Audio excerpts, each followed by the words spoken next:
किस पर आए? घुटनों पर। जिस एरिया में आप वीक हैं, जिन जिन चीज़ों में आप कमज़ोर हैं, आप छोड़ नहीं सकते, आप समझिए मैं इस बात में कमज़ोर हूँ, उस बात के लिए आप घुटनों के बल आए। घुटने आप टिकाएं कि प्रभु मुझसे नहीं हो पाएगा, लेकिन ये तू कर सकता है। आइए आज के वचन के लिए हम प्रार्थना करें, उस परमेश्वर से मांगे कि प्रभु मेरे जीवन में बड़े काम को तू करने वाला है, अपनी आशीषों को देने वाला खुदावन खुदा तू है। तेरी महिमा हो प्रभु। आज का वचन हमारे जीवन में काम करने के लिए तू सहायता और मदद कर प्रभु। जितने यहाँ बैठे हैं मेरे खुदावन खुदा, उन सबको अपनी पवित्र आत्मा से तू भर दे और उन पर दया कर। यीशु मसीह हमारी तरफ से कोई बात ना हो, सारी बात सारा वचन यीशु आपकी ओर से होने पाए और ये वचन इनके जीवन में 30 गुना 60 गुना और 100 गुना मेरी सुफलमंद होने पाए। यीशु मसीह के नाम से हम मांगते हैं, आमीन। हम बाइबल में देखते हैं दानियल की किताब, और जब दानियल की किताब को हम पढ़ते हैं वहाँ हमें एक साहस मिलता है। जब हम देखते हैं ना, इतना सताव चल रहा है, इतना परेशान है लोग हैं, मैं भी कई बार परेशान हूँ जब समस्त चीज़ों को देखता हूँ। कल मेरी एक बात पास्टर से हो रही, देखिए वचन किस तरह हम तक पहुँचता है। कल जब मेरी बात पास्टर से हो रही, पास्टर ने अपने आप ही कॉल किया कई महीने बाद, बोले मेरे चर्च में ऐसे ऐसे हुआ, किसी ने मेरी शिकायत कर दी, चर्च में आया, पुलिस वाले आए, करके चले गए, लेकिन बाद में कुछ हुआ नहीं। फिर हमें पता चला कि ये किसने किया है, और पता चला कि वो भी एक विश्वासी था बहुत पहले, लेकिन हिंदू परिषद यानी आरएसएस वालों ने कोई अच्छा पद उसको दे दिया, जिसके कारण से उसने जो है, आप सुनिए ध्यान से, उसने शिकायत कर दी यहाँ चर्च चलता है। पास्टर ने कुछ नहीं बोला, वो चुपचाप रहा। उसे पता होने के बाद भी कि इस व्यक्ति ने शिकायत करी है, उसने तब भी नहीं बोला। और बता रहे थे कुछ समय बाद क्या हुआ, पास के ही घर में किसी लड़की से उसका कोई अफेयर था, उसी के लड़के का, और उस चक्कर में लड़ाई हुई, तलवार से कोई हाथ पैर काट दिया, जिसकी वजह से वो पूरा घर, अपने घर को छोड़कर उन्हें भागना पड़ा, और आज तक उनके घर में ताला लगा हुआ है। जो परमेश्वर के लोगों को छूता है ना, वो परमेश्वर की आँख की पुतली को, और जब आप उससे न्याय ना ले तो परमेश्वर उससे न्याय लेगा। उससे पूछेगा तूने मेरे दास के साथ कैसे किया। हम देखते ना नन अभी जो हुआ, चुप रही, वो बोली नहीं जो बोल रहा है, लेकिन अब उनसे उनका न्याय कौन करेगा? परमेश्वर। ऐसे ही दानियल की किताब, ये जो सताव है ना, वो अभी से नहीं है या अभी नया नहीं हो रहा, ये बाइबल में भी है। जब हम दानियल की किताब उसका 3 अध्याय हम पढ़ते हैं, वहां पर हम देखते हैं शद्रक, मेशक और अबेदनगो तीनों के तीनों परमेश्वर की महिमा करने वाले, तीनों के तीनों परमेश्वर को पहला स्थान देने वाले। और वहां पर क्या बात चल रही पता है? राजा एक इमेज बनवा रहा है, मूर्ति बनवा रहा है अपनी राजा, और वो क्या आदेश निकाल रहा है कि हर व्यक्ति इस मूर्ति के सामने दंडवत करेगा, और जो दंडवत नहीं करेगा उसे कहाँ डाल दिया जाएगा? उस आग के दहकते हुए भट्टे में। इजी है ये कहना, आग का भट्टा, बोलना कितना इजी है, लेकिन इस आग के भट्टे का जो टेम्परेचर है, पता है वो कितना है? 1064 डिग्री सेल्सियस। इवन जब सोने को उसमें डाला जाता है तो सोना क्या हो जाता है? पिघल जाता है। जब सोना पिघल जाता है तो मनुष्य की क्या कंडीशन होगी है? और बात चल रही है, जब ये तीनों, हम चलेंगे आगे, इन्हें डालने की उसमें, तो उस आग को कितना और बढ़ाया गया बताओ? 7 गुना, यानी 7000 डिग्री सेल्सियस। इवन जो नजदीक में है ना उसके, वो भी क्या हो जाएगा, भस्म हो जाएगा। लेकिन हम जब परमेश्वर की सामर्थ को देखते हैं, जब हम परमेश्वर के कामों को देखते हैं, परमेश्वर अद्भुत करने वाला है। कई बार वो आपके सामने समस्या दे रहा है, परीक्षा आपको दे रहा है, आप उससे विचलित ना हो। क्या पता उस समस्या में, उस परीक्षा में अगर आप स्थिर रहें तो प्रभु आपको उठा के खड़ा कर दे। आमीन। आप पर जब परीक्षाएं आए, जब लोग आपको सताए और तरह तरह की बातें आपके विषय में कहे, तब आप आनंदित और मगन होना, क्योंकि तुम्हारे लिए स्वर्ग में बड़ा प्रतिफल है ना। यहाँ लिखा, मैंने लिखा, मैं जब मैसेज सुन रहा था, ये मैंने भी लिखा, When we are tempted, जब हम परीक्षा में पड़े, then we kneel down, तब हम क्या करें, घुटनों के बल आ जाएं। The image which we made, है ना, कई बार ऐसी तस्वीरें, कई बार ऐसी मूर्त हम अपने जीवन में बनाते हैं जिनके सामने कई बार हमें झुकना पड़ता है? कई बार वो समस्याएं कहाँ से आ सकती हैं? परिवार से। शैतान क्या देखता है, हमारा कमजोर पॉइंट, वो हमारी कमजोरी को देखता है। उन्होंने देखा रहे, अगर मैं इसके बच्चों पर समस्या डालूंगा, ये परमेश्वर से दूर हो जाएगा। मैं इसके पत्नी पर समस्या डालूंगा, ये परमेश्वर से दूर हो जाएगा। इवन जब वो कमजोरियों को, जब समस्याओं को शैतान दिखाए, तब आपको क्या करना है, घुटनों के बल आना है। Knee down when you are tempted. जब आप परीक्षाओं में पढ़ते हैं, तब आप घुटनों के बल आ जाए। जब आपकी प्रार्थनाएं सुनी नहीं जा रही, तब आप घुटनों के बल आ जाए। जब आप लगातार प्रार्थना कर रहे हैं लेकिन उसका उत्तर नहीं आ रहा, आप घुटनों के बल आ जाए, ताकि आप किसी भी रीति से शैतान के कब्जे में ना आए। शैतान कब्जे में कैसे लाता है? हम इतने महीनों से प्रार्थना कर, मैंने बोला ना, मैंने क्यों गवाही दी, मैं सालों से इस अंगूठे से परेशान था, प्रभु कैसे सही हो, बट मैं कमजोर नहीं पड़ा। मैं प्रार्थना करता रहा 13 साल बाद प्रभु ने उसको सही किया है। लेकिन मैं कमजोर पड़ जाता, प्रभु करेगा ही नहीं, मैं दवाई करा दे रहा हूँ, नाखून निकलवा दे रहा हूँ, ये करा दे रहा हूँ, वो करा दे रहा हूँ। क्या मैं बार बार सोचता, अगर निकलवा भी दिया, क्या गारंटी है कि फिर से सही से आएगा? है, पैसा भी खर्च करूँ और पता चला कि ये सही नहीं हुआ, फिर छोड़ो। इवन हम अपनी कमजोरियों में भी परमेश्वर के सामने झुकना सीखें। समस्याओं के सामने झुकने की आवश्यकता नहीं। जो समस्याओं के सामने झुक जाता है वो नाश हो जाता है। ऐसे ही यहाँ पर ये 3 लोग निकाले, डैनियल उसका 3 अध्याय और उसकी 5 आए।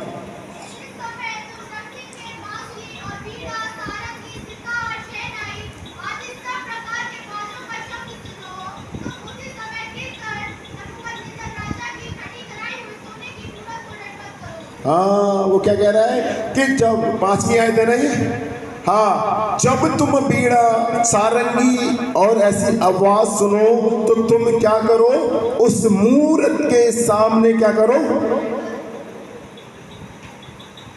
ये सभी के लिए ऑर्डर था, ये पूरे देश के लिए। वहां वो राजा ने कि सबके लिए ऑर्डर निकाला था कि जब तुम बीड़ा, सारंगी और ऐसी ध्वनि को सुनो तो सब के सब जहां कहीं भी हैं, वो सब के सब इस मूर्त के सामने क्या हो जाएंगे, दंडवत करेंगे।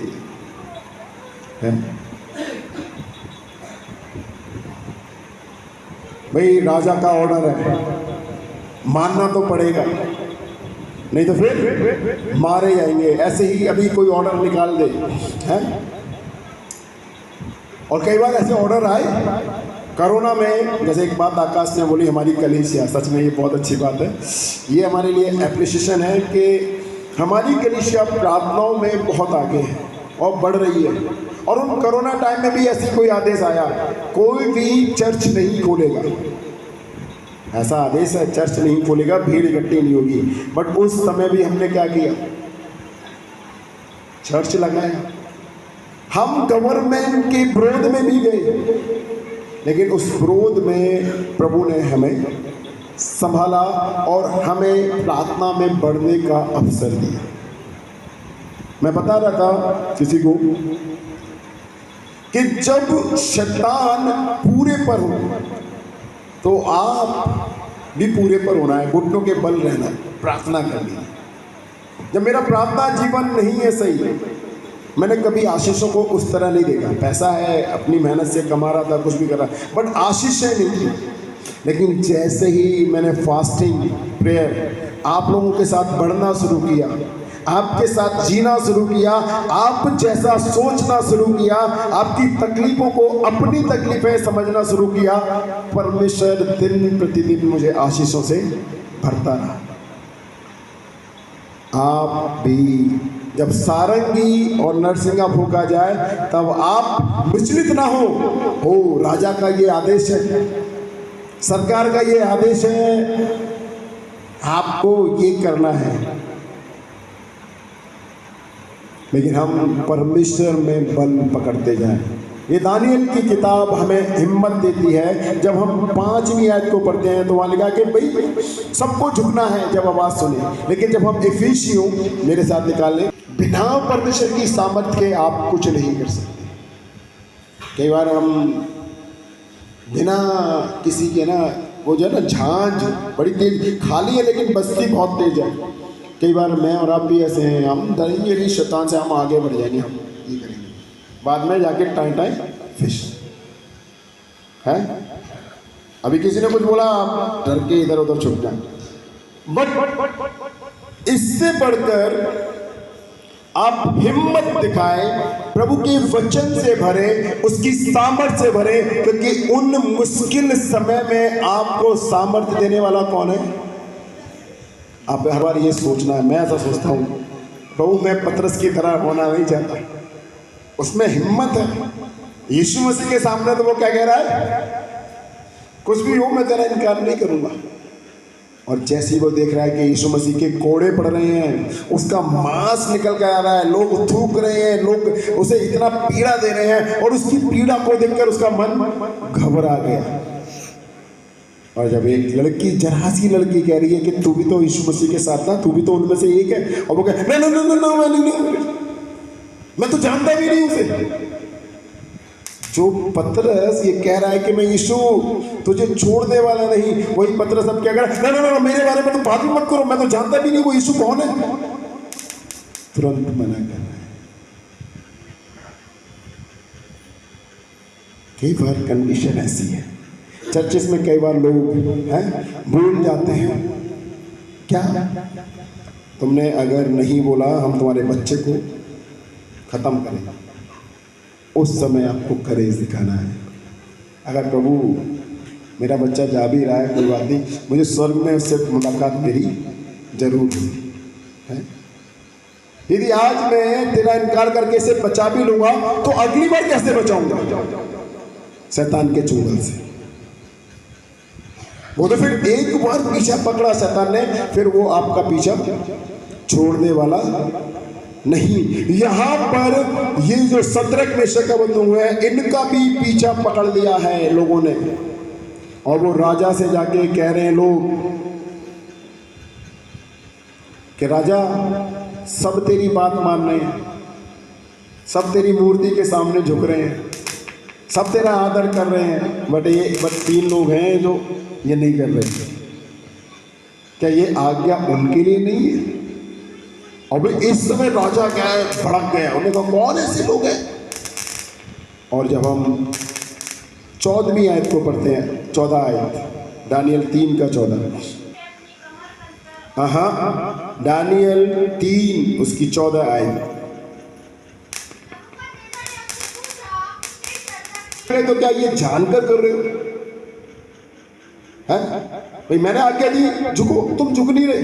क्या तुम्हें पता नहीं पता है तो चलो मैं माफ भी कर दूंगा, लेकिन अगर तुम जानबूझ के कर रहे हो तो ये भी मुझे बताओ। और जब हम दानियल उसका 3 और उसकी 10 और 11 आयत को पढ़ते हैं, पढ़े। हे राजा, तूने तो यह आज्ञा दी है कि जो मनुष्य नरसिंगे, बांसुरी, बीड़ा, सारंगी, सितार, सहनाई आदि सब प्रकार शब्द सुने वे गिरकर सोने की मूरत को दंडवत करे, और जो कोई गिरकर दंडवत ना करे वह धधकते हुए भट्टे के बीच में डाल दिया जाएगा।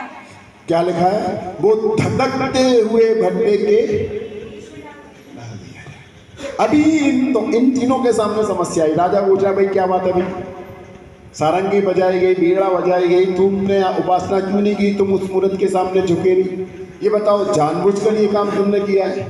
और उसके बाद जब हम 16 और 17 वर्षेस यानी 16 और 17 आयत को पढ़ते हैं, वहां पढ़े। अबेदनगो ने राजा से कहा, हे नबूकदनेस्सर, इस विषय में तुझे उत्तर देने का हमें क्या प्रयोजन नहीं जान पड़ता।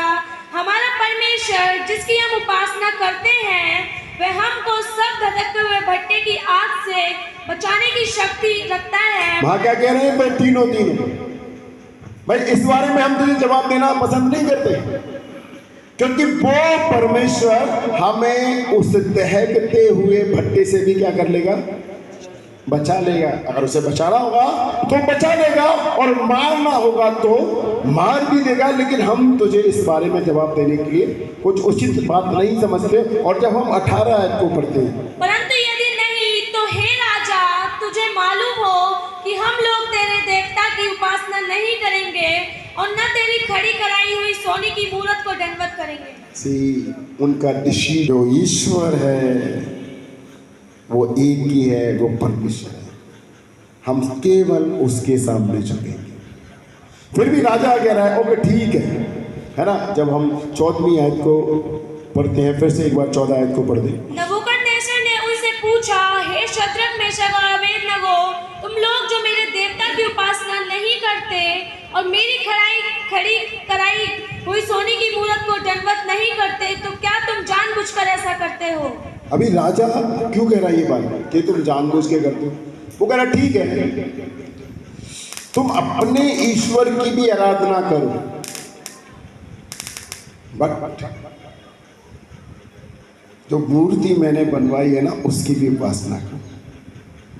लेकिन वो आगे आयत में क्या कहते हैं, 16, 17 है ना, 18 में कुछ भी हो जाए,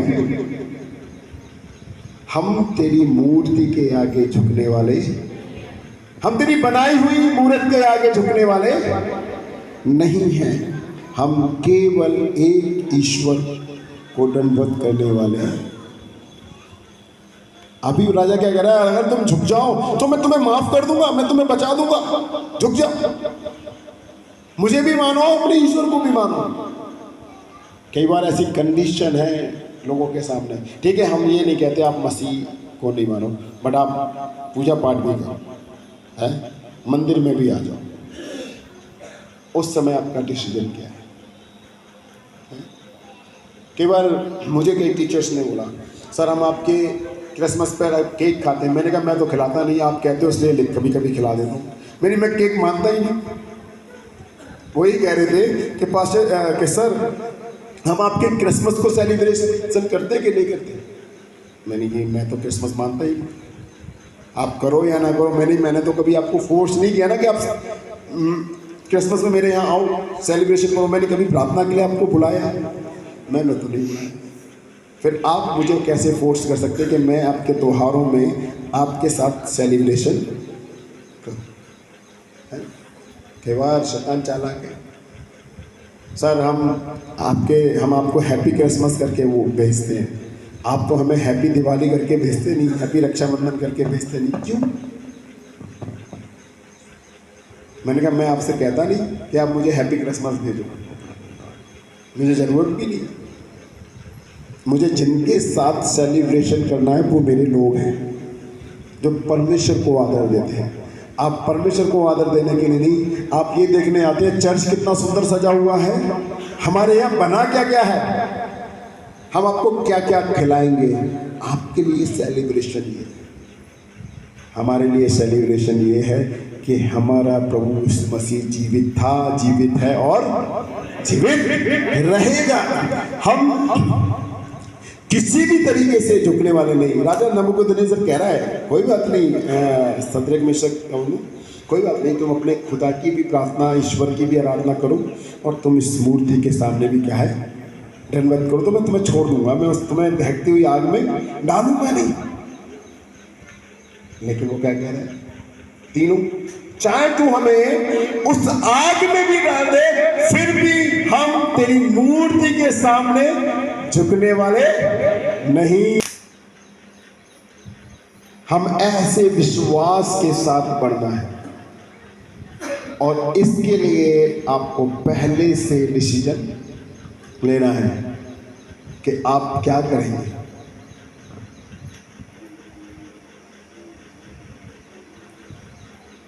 अगर समस्या विपत्ति आने वाली है, उससे पहले आप डिसाइड करो कि आपको क्या उत्तर देना है। अगर हम 19वीं आयत को पढ़ते हैं, तब नबूकदनेस्सर क्या भाई तू दंडवत करो मूर्ति के सामने भी, मेरे सामने भी, और अपने ईश्वर को माने, तब तक वो सही है। और जैसे ही उन तीनों ने ये जवाब दिया कि हम तेरी मूर्ति के सामने झुकेंगे नहीं, तो 19वीं आयत में क्या हो रहा है, जो राजा है वो भड़क गया, शैतान, और वो इस चीज को समझेगा कि अब इसको और कैसे गिराया जाए। अभी राजा क्या कह रहा है, जो आग 1064 डिग्री सेल्सियस थी, उन्होंने कहा अब इस आग को और बढ़ाओ, 7 गुना और कर दो, 7000 डिग्री सेल्सियस। एवं दूर से वो आग पकड़ देगी, भस्म कर देगी, और उस आग को क्या किया जा रहा है, बढ़ाया जा रहा है। लेकिन उसके बाद भी वो तीनों डर नहीं रहे। अभी हम क्या कहते हैं, अभी हमारे पास्टर्स की बिल पास हो गया है, एंटी कन्वर्शन का बिल पास हो गया। वो पास्टर जी आप कैसे चर्च चला रहे हो, आप बंद कर दो, ऑनलाइन आ जाओ, क्या जरूरत है रिस्क लेने की, क्या जरूरत है अपनी जान को जोखिम में डालने की।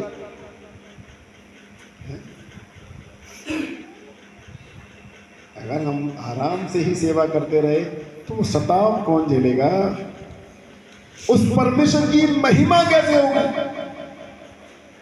अगर हम घरों में बंद होकर बैठ जाए। पौलुस को पथरवा किया गया, पौलुस को मारा गया, अधमरा करके छोड़ा गया। क्या पौलुस रुका? वो फिर सही हुआ, रिकवर हुआ, और वो परमेश्वर की महिमा करने लगा। है?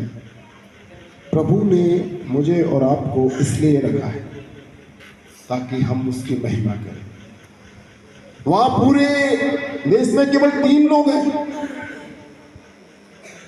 जिनके द्वारा परमेश्वर की महिमा हो रही है। क्या पता पूरे कासगंज में, क्या पता पूरे इंडिया में हम सिर्फ हम ही लोग। तो आप क्यों शांत रहे? चाहे कैसी भी समस्या मेरे और आपके ऊपर आने वाली है, चाहे हमें आग के भट्टे में भी क्यों ना डाला जाए। यहाँ सदरक मेशक को 7 गुना करके वो भट्टा पूरा किया जा रहा है, और उन्हें जब डाला गया, और जिन्होंने डाला वो सब के सब भस्म हो गए। जिन्होंने उन्हें डाला वो सब के सब भस्म हो गए। लेकिन जब वो 3 उसमें डाले गए, क्या देखते हैं, राजा बेचैन है पूरी रात। शैतान को पता है कि परमेश्वर जो है अद्भुत करने वाला, परमेश्वर जो है वो जीवित है, और कैसे भी करके परमेश्वर हार नहीं सकता। और राजा पूरी रात सो नहीं रहा है, बेचैन है।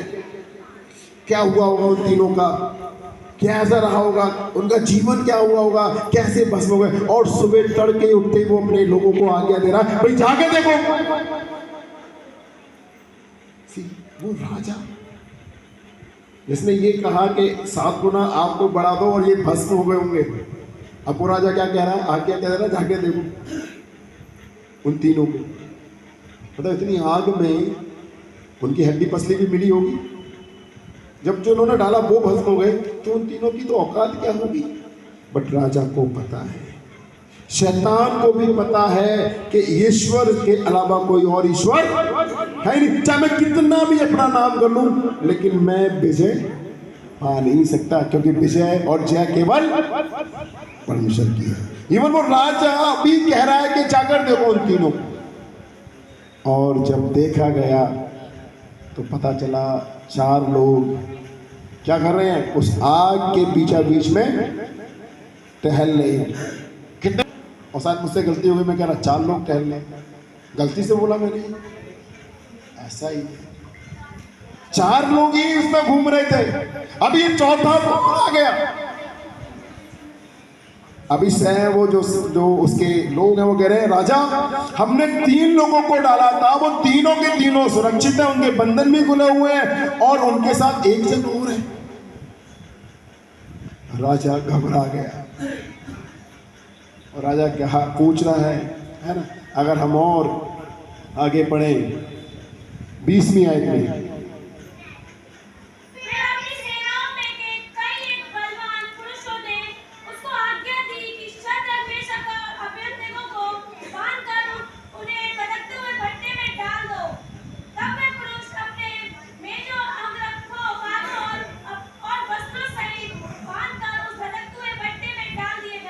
इक्कीस और 22 आयत।